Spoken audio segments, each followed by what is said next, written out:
Two strangers. One kettle. A story the whole street is still talking about. A cup of tea that changed everything. She'd lived in England for 2 years and no one had ever invited her in. Not once. Then a punctured tire, a stranger's doorstep, and 3 words changed everything. I'll put the kettle on. Priya Nair was 27, a software developer from Chennai, living in a clean flat in Bristol that felt nothing like a home.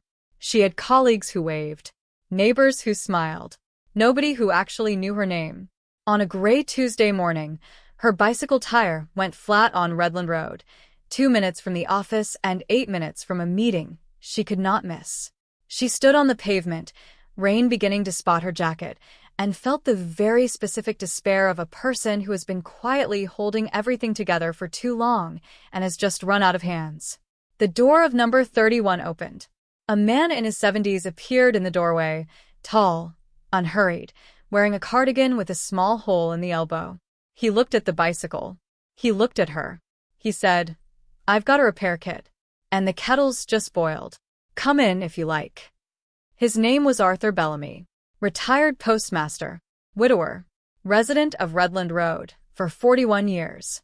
He made tea in a proper pot, with the milk in a separate jug, and he set 2 mugs on the kitchen table as though guests arrived every morning. One mug said, "Keep calm and carry on." The other had a small chip on the handle and no message at all. He gave Priya the chipped one, which she would later understand was the one he always kept for himself. She told him she didn't normally take milk. He said, "Tell me how you normally take it."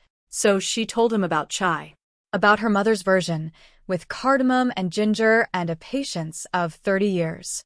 Arthur listened the way people rarely listen, not waiting for his turn but actually receiving what she said. Then he asked what she missed most about India. No one in England had ever asked her that. She answered without planning to, the noise. The noise of a family in a house. The noise of a street that knew your name. "Bristol is very quiet," she said. Arthur was quiet for a moment. Then, "Some of us are quieter than we mean to be." He fixed the tire in 7 minutes. She was only 11 minutes late to her meeting, and no one minded. She brought him chai on Thursday.